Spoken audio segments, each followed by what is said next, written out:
Hey guys, and welcome back to LifeBuilds. In today's video, I'm going to be taking a gamble on a $500 3 Series BMW. Follow me along, let's go meet the tow truck, and let's go buy this car. So let me tell you guys just a little bit about this car. I originally messaged on this car about a week ago, and the seller had the key. He had, the car had a slight mechanical issue with the fuel pump cutting out, and I was planning to buy it today. Okay, so we're about 5 minutes away from buying this BMW, and the reason we're picking it up for $500 is because about a week ago, the seller lost the keys for this car, and it's currently blocking his parents' garage, and they want it gone today. I was the only guy that was able to come get a tow truck, so we're on our way. We're gonna tow it back to the house, hoping the motor and transmission are good on this one.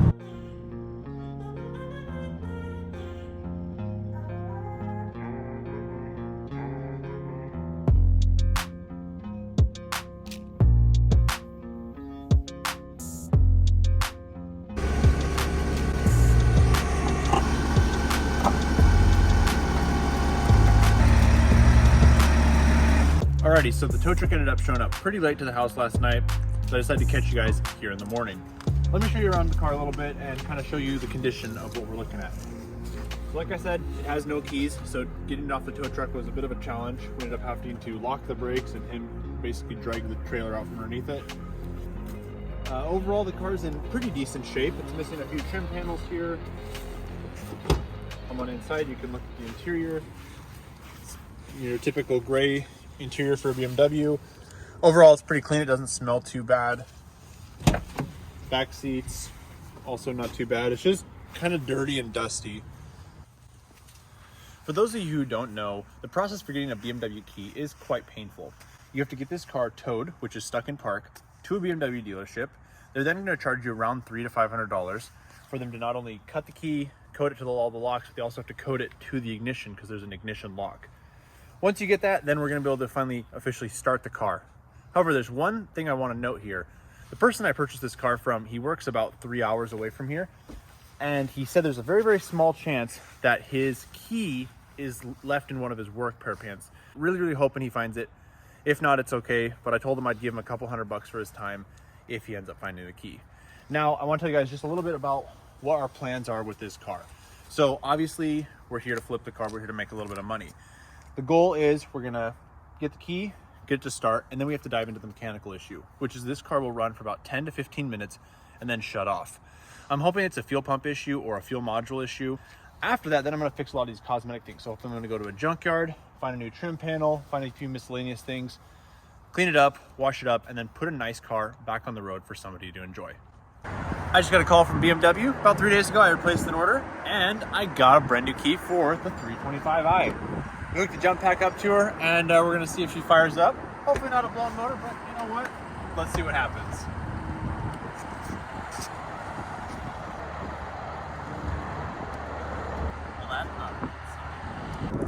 Let's dive into here and show you what's going on. So this is, it's a brand new key. Nothing. It won't turn. Steering wheel is completely locked. Foot on the brakes. Nothing. Okay, even if I wiggle this, nothing. Okay, all right, doesn't work in the ignition. Let's go to the driver's door. Won't turn. See, nothing. Won't turn the driver's door. So then you're like, oh, it's probably a wrong key. No. Go to the trunk, opens it right up. Unfortunately, somebody in the life of this car, maybe the guy I bought it from, whatever, didn't have a key for the car, went on eBay and ordered a new ignition, a new door lock, and potentially a new computer for the car. So it does not match OEM specs anymore. So I got on the phone with BMW. They unfortunately said, nope, you can't return the key. You can't rekey it. You can't do none of that. If you want us to fix it, it's going to be $4,000 to $5,000 because they have to pull every lock, every module. I'm not sure exactly why they have to do that, but that's what their option was. I called about 5 or 6 locksmiths. They won't touch the car because it's not factory keys. They won't repin the ignition. I've tried every option. There is one potential option, which is towing the car about 6 hours, one direction, to get somebody to repin the ignition when they're not even sure if they can do it, and it's a lot of money. It's not worth it, okay? So let's dive a little bit deeper into this car. After some investigation, let's just pop open this oil cap. Look at that milkshake, okay? See that? So there's a 95% chance this car has a blown motor, probably a head gasket. I can't turn the steering wheel. It's locked. It's partially blocking my driveway. There is nothing to do with this car besides basically part it out, unless I can fix the motor. So I have decided, hence all the tools here, I will be hot wiring the BMW to at least get it into my backyard, out of the way on the street, and see if we can get it to start. I want to disclaim right here, do not try this at home. I'm not liable for any theft, any breaking of your car, nothing. It's not my fault. I found a video. I'm going to be doing it to this car because there's nothing I can do for it. So let's dive into this and see if we can start maybe with a screwdriver.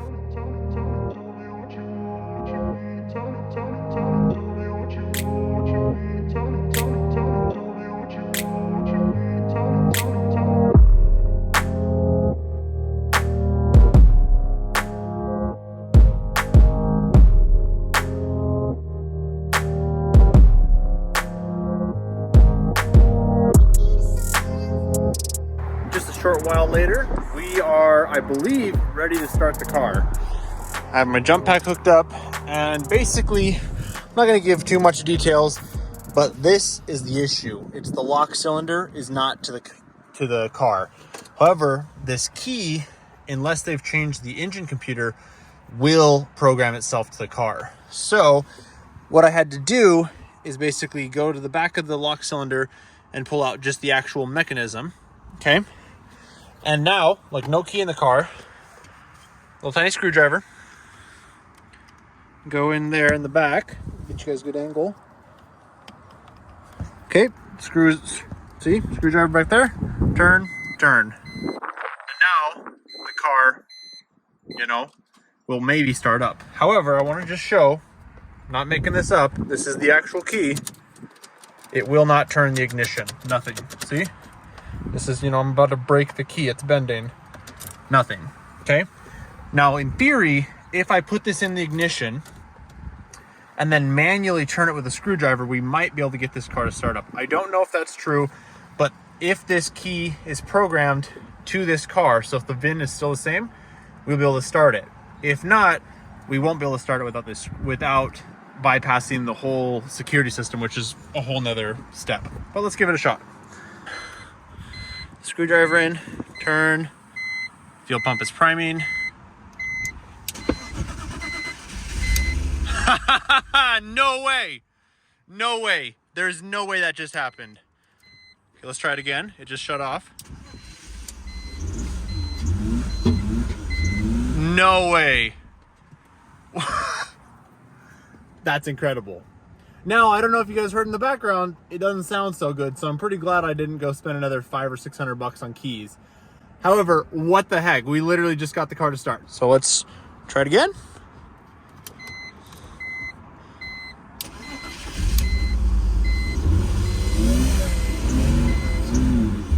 Yeah, she's shutting off pretty bad. It's not running great, but it is running. Yep. Ooh, that motor is not happy. But the important thing is I got it started, and I am stoked right now. She shut off. There it is. Let's put a new battery in her. I have one sitting up in the shop, and see if we can get it to maybe run a little better. Keep you guys posted. So it's actually running better. I do believe it needs a head gasket. You can hear it stuttering. We're going to be figuring out what we're going to do with this car. It was supposed to be a flip and make some money. At this point, I'm not really thinking I'm going to make any money. I don't even think I'm going to sell it. So likely we're going to be trying a can of head gasket sealer, seeing if we can just get it to run and drive better. And that will be really fun because maybe I'll just use it as a beater. I don't care. I'm just glad I got the car to start. However, the steering wheel is still locked. See, car's running, steering wheel is locked. brings me to my next thing. See, this won't turn. I'm thinking if I can beat a screwdriver into here, I have a coated key. This can act like a screwdriver once I have broken out these pins, and I'll be able to re-put everything back together and start it with the coated key, even though there will be no pins in there. So, in case you've ever wanted to jam a screwdriver into your BMW ignition, I'm going to be doing that today, and I promise you it will bring me just as much joy as it will for you to watch it. Oh, almost forgot to turn off the car. Let me just, there you go. Whew. Almost forgot this at home. That's an important piece. So in order to get this steering wheel to unlock, you have a little lock system right here, and there's a spring underneath here. That spring is turned when you get this to turn. However, with that locked, you can't get it to unlock, or we have to break this piece. I'm totally fine breaking this because this car is genuinely a piece of crap. So we're gonna beat this screwdriver in here, hopefully get it to turn a little bit better. Once we can turn it, unlock the steering wheel, then maybe we can start this car correctly. So the first step and most important step in this very, very delicate process is you want to find a screwdriver that has a lifetime warranty. So this is a Pittsburgh screwdriver. That's a good one. A Craftsman will work as well. You know, you don't want to damage your precious $3 screwdriver in the process of jamming out the ignition in your BMW. It just makes for a rough day. So let's get to work, you know?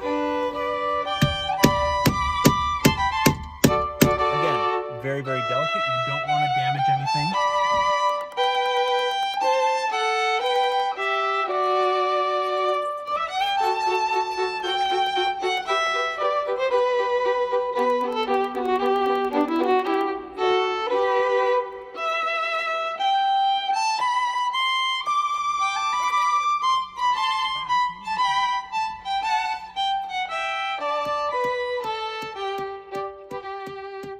I have discovered a very delicate solution. A 24 millimeter socket fits over the end of a Craftsman screwdriver. Remember, lifetime warranty, lifetime warranty. Okay, we're good. Start with a 1/2 inch. Okay, if that doesn't work, then we'll move up to a 1/2 inch breaker bar. If that doesn't work, then we're gonna have to just go with the old Milwaukee Ugga Dugga 6000, and something is going to turn this lock. What more can this little guy do? Not sure. Step one, let's put this 1/2 inch on and get to work, you know? Okay, oh, that's convenient. My Craftsman screwdriver is just turning. Well, that is not what we were looking for. Okay. Let's maybe gonna have to get a better screwdriver. Dang. I think we should just switch straight to the impact. I'm gonna give the old Milwaukee a chance. Nothing. Just rounding her off. So I've been trying to break the ignition for about an hour now. Not working, still locked. But I have continued with the process of basically manually removing the steering lock. So I've been beating on this, but basically, you see that spring coming out of there? That is your steering lock. So once I get that spring out, oh, that might have just been it. There you go. Steering unlocked. So that wasn't too bad. Super easy process. Totally would recommend it. At least we can now turn the steering, which is awesome. And that was all it was. Just that stupid spring. Now, while we're here, let's just check. Will the ignition turn? No. So we're still stuck with a car. You got to put that there. Find your nifty screwdriver.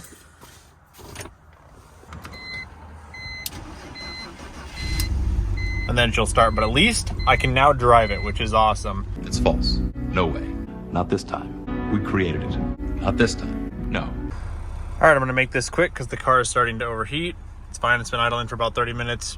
We already think it's a head gasket. Doesn't matter. Couldn't get the car to park. As you can see, I'm in drive, neutral, reverse, park, drive. And the reason for that is because you can't turn the ignition. And I've done everything. I've deleted the steering lock. I cannot get it to turn. It's fine, don't care. So if you look in here, this little guy locks in place and holds the parking shifter. Well, if you pull this little C-clip right here, Little pin comes out, that little gold pin. This thing slides out, you wiggle it side to side, and there is your parking lot. Now, I can put her in park, and I can put it in drive. Look at this. And it works as it should without the key. So I've now completely deleted the key system, but I do need to turn it off because it's starting to get hot. So here we go, boink. At the beginning of the day, this car was stuck right here. I couldn't move it, I couldn't steer it, couldn't pull it out of park, couldn't start it. And now I can do all of those things. So now at least I can move it to my backyard, part it out, or put some head gasket sealer in it and see how long we can rock it. So I'm very tired. This is like 4 hours in the making, but I'm very excited that we got it done and I can move it. Okay, so I took a lunch break. Mental health has increased substantially. I also came over here and completely put the interior back together. Look at this nifty little guy. A little screwdriver, starter, and everything else back together. The car goes into neutral, drive, whatever. Took it for a short drive around the block and it shifts smoothly, which is wonderful. However, the next step I'm going to be doing is I'm going to be running to the auto parts store and buying the best head gasket sealer I can find, slapping it in the motor, and then we're going to start the testing process, see what it does. This is what we're going to be putting in the car. Bars stop leak for head gasket. It's about 50 bucks. We'll be slapping it in here, running the car for 15 to 20 minutes, and then giving it a cycle to cool down. And then we can see how well this works, if it works at all.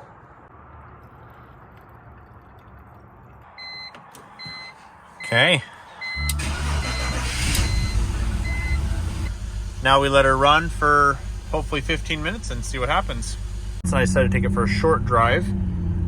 Not high RPMs or anything that could break the seal, but the car is appearing to not be overheating anymore, which is a good sign. I'm gonna head back to the house, park it, let it do a cool down cycle, and then we will see how it works over the next few days.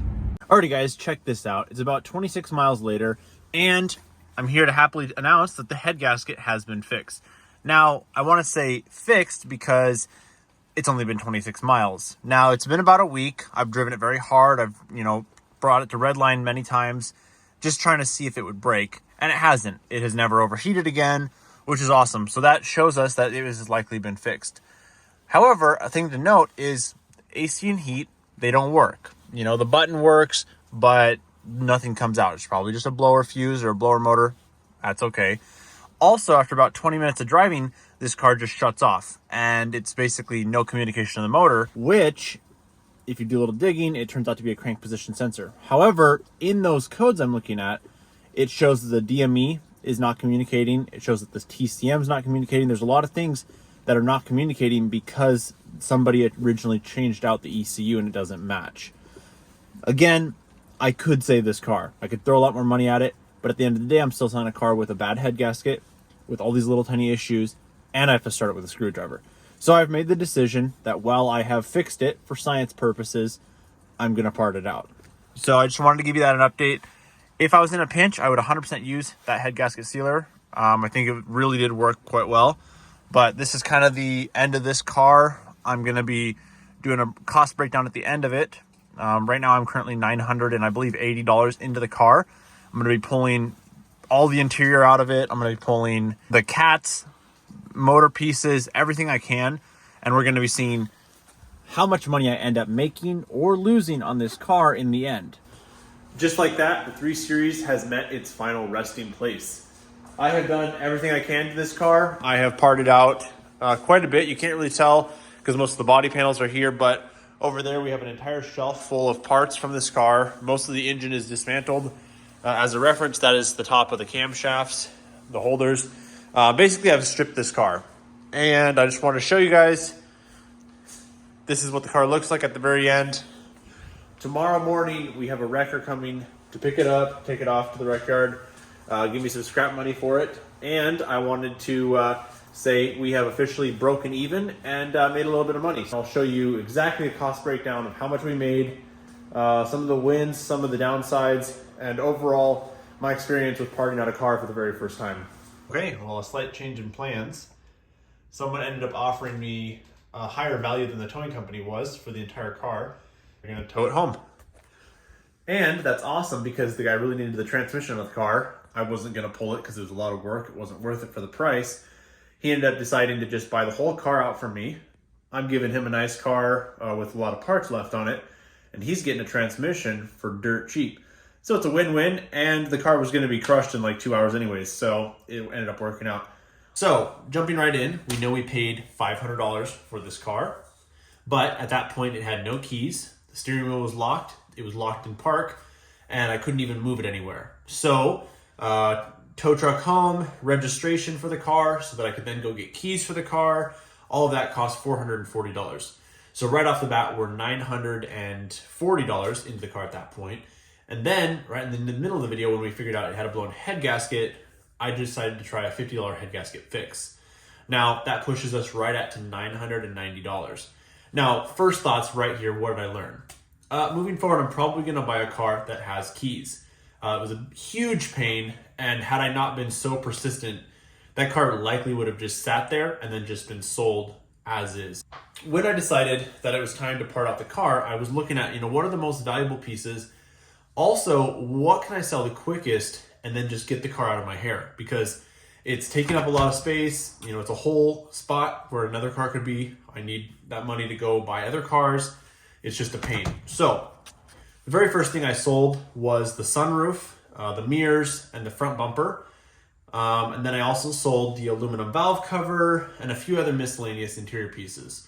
So some quick price points for that. I sold the front bumper for $100. I sold the aluminum valve cover. I guess they're typically plastic on these 3 Series. This was an aluminum one. I sold that for $80. Sunroof, I want to say it was like $60. It was like $40 for one mirror. Gave most of my goals with this was just give people really good prices because they had to come pull the parts off the car, just get it done as quick as possible. We sold a few things on eBay, $30 here, $40 here. But as you guys saw, we have that entire shelf full of parts like headlights, taillights, instrument cluster, trim pieces, all of these things haven't sold yet, but those are quick and valuable things, $100 here. So the price we end up making at the end will be quite a bit more. Now, at this point, if you're doing the math, you're like, okay, he's only made $300 back. How is he profiting on this car? Catalytic converters. This was incredible. I pulled the first set of cats off, which in this car actually had 4 because it was a Sulev model. It had 4 different catalytic converters. The first 2 I took to my local scrapyard and they gave me $600. I was stoked. And then I was doing some more research and I figured out that on the headers of these cars, there's an additional 2 catalytic converters. And they paid me $1,000 for the last 2 catalytic converters. I was shocked. I was like, wow, we're free of the car. This is amazing. $1,600 in catalytic converters. So just 4 catalytic converters paid for the entire car. And that brings our final total with selling the car to this guy to a profit of $1,195 on this car. What was the junkyard going to give you for this? Well, they were going to give me only $75 in scrap for this car. Coming from about a month ago, I was expecting to lose money on this car. This is huge and wonderful news. Would I do it again? Yes. Would I do a lot of things differently? Yes. I would buy a car with a lot higher demand for parts. So I didn't even sell almost any of the seats or any of that. None of that got sold because they all wanted black interior. Overall, I think it's easier to fix the car. We know the situation with the missing key and the head gasket. It wasn't worth it for this car. And finally, if I could do it differently, maybe rent a storage unit or have a property somewhere where you can just put the car there. So I really hope you guys enjoyed this video. I basically showed you how to take a terrible situation, a $500 car, and turn it into a positive and ended up making a little bit of money in the process. So if you enjoyed this style of content, make sure to smash that subscribe button, like this video, and leave a comment down below about your favorite part, and I'll catch you guys next week. Thank you.